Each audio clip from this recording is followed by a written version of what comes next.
Hi all, എല്ലാവർക്കും നമസ്കാരം. എൻ്റെ ടെക്നിക്കൽ യൂട്യൂബ് ചാനലിലേക്ക് സ്വാഗതം.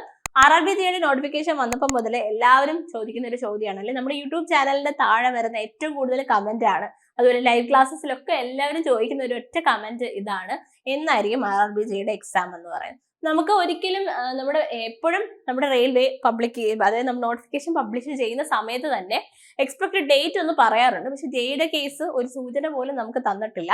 ഈവൻ നോട്ടിഫിക്കേഷൻ പോലും നമ്മൾ ഇപ്പൊ വരുമെന്ന് എക്സ്പെക്ട് ചെയ്ത് അൺഎക്സ്പെക്ടഡ് ആയിട്ട് വന്നതുകൊണ്ട് തന്നെ എക്സാമിന്റെ കാര്യത്തിൽ നമുക്ക് വലുതായിട്ട് ഐഡിയ ഇല്ല. പക്ഷെ എന്നായിരിക്കും എക്സാം എന്ന് നമുക്ക് ഈ വർഷം വന്ന നോട്ടിഫിക്കേഷൻസിന്റെ ഒരു അൽഗോരിതം വെച്ചിട്ട് നോക്കാം.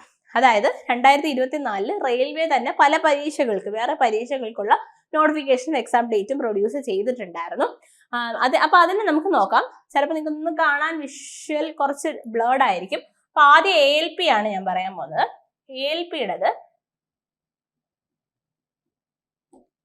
ALPയുടെ നോട്ടിഫിക്കേഷൻ വന്നതെന്ന് പറയുന്നത് നമുക്ക് 20 ജാനുവരി 2024 ജനുവരിയിലാണ് വന്നത്. എക്സാം ഡേറ്റ് ഓഗസ്റ്റ് 2024 എന്ന് പറഞ്ഞിട്ടുണ്ട്.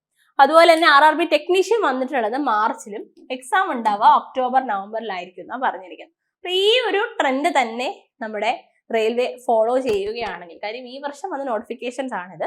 2019 അപേക്ഷിച്ച് നമ്മൾ മാറ്റി നിർത്തി ഈ വർഷത്തെ നോട്ടിഫിക്കേഷൻസുമായിട്ട് നോക്കുകയാണെങ്കിൽ നമുക്ക് നോട്ടിഫിക്കേഷന്റെയും എക്സാമിന്റെയും ഇടയിൽ വരാവുന്ന ഗ്യാപ്പ് എന്ന് പറയുന്നത് 6 മാസമാണ്.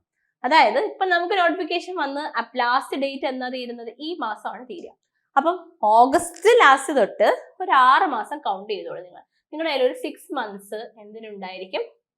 CBT 1 ഉണ്ടായിരിക്കും എന്ന് വിചാരിക്കും. അപ്പൊ നിങ്ങൾ പഠിക്കാൻ തുടങ്ങി. എന്തിനാണ് ഇത് പറയുന്നത്? നമ്മൾ പഠിക്കുന്ന സമയത്ത് അല്ലെങ്കിൽ നിങ്ങൾ പഠിക്കാൻ പ്ലാൻ ചെയ്യുന്ന സമയത്ത് when you are making A study plan, ഈ 6 മാസം നിങ്ങളുടെ കൺമുന്നിൽ കണ്ടുകൊണ്ട് വേണം പഠിക്കാനായിട്ട്. ഓക്കെ, അപ്പൊ മിനിമം ഒരു 6 മാസം കിട്ടുമെന്ന് തന്നെ നമുക്ക് വിചാരിക്കാം. സോ നമുക്ക് സ്റ്റാർട്ടിങ് ഒരു 6 മാസം ഉള്ള ഒരു സ്റ്റഡി പ്ലാൻ ഉണ്ടാക്കി നിങ്ങൾ CBT 1 മാത്രം പഠിച്ചാൽ പോരാ, CBT 2 ഒപ്പം തന്നെ നോക്കിക്കൊണ്ടു പോകണം. ഓക്കെ, ഇനി CBT 1 കഴിഞ്ഞ് എത്ര കാലം കഴിഞ്ഞിട്ടാണ് നമുക്ക് CBT 2 എന്നുള്ളതാണ് അടുത്തത്, അല്ലേ? അപ്പൊ CBT 1 CBT 2 തമ്മിൽ വലിയ ഗ്യാപ്പുകളൊന്നും ഉണ്ടാകത്തില്ല.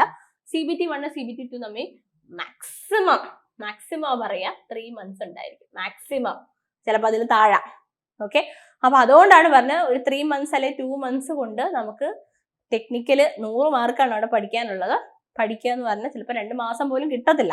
ഓക്കെ, റിസൾട്ട് വന്നു കഴിഞ്ഞാൽ CBT 1 റിസൾട്ട് വന്നു കഴിഞ്ഞാൽ കഴിഞ്ഞ തവണ കിട്ടിയത് 3 ആഴ്ചയാണ്.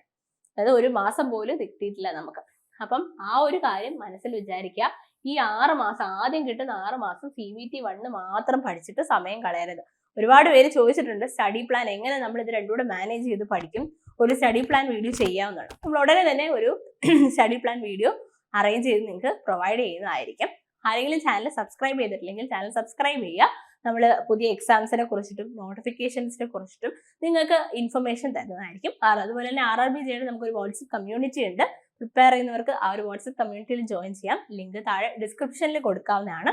പിന്നെ നമ്മളെ സിവിൽ എഞ്ചിനീയറിംഗ് കഴിഞ്ഞ ഉദ്യോഗാർത്ഥിയാണ് നിങ്ങളെങ്കിൽ നിങ്ങൾക്ക് ഇനി വരുന്ന 2 വർഷത്തേക്ക് വരുന്ന എല്ലാ എക്സാംസിനും ഒരുമിച്ച് തയ്യാറെടുക്കാനായി AI എനേബിൾഡ് ആയിട്ടുള്ള സിവിൽ ഫൗണ്ടേഷൻ കോഴ്സസും നമുക്ക് അവൈലബിൾ ആണ്. ഫൗണ്ടേഷൻ കോഴ്സിന്റെ ഡീറ്റെയിൽസ് അറിയാനുള്ള ലിങ്കും താഴെ കൊടുക്കുന്നതാണ്. ഓക്കെ, അപ്പം നമുക്ക് 6 മാസമാണ് CBT 1 നമ്മൾ എക്സ്പെക്ട് ചെയ്യുന്ന ടൈം. ആൻഡ് CBT 1 CBT 2 ഇടയ്ക്ക് 2 to 3 മന്ത്സ് നമുക്ക് എക്സ്പെക്ട് ചെയ്യാം. അങ്ങനെയാണെങ്കിൽ ഇന്ന് തന്നെ ഈ 6 മാസം സ്റ്റഡി പ്ലാനിനകത്ത് CBT 1 CBT 2 ഇൻക്ലൂഡ് ചെയ്ത് പഠിച്ചു തുടങ്ങാം. Thank you and all the best. Thank you.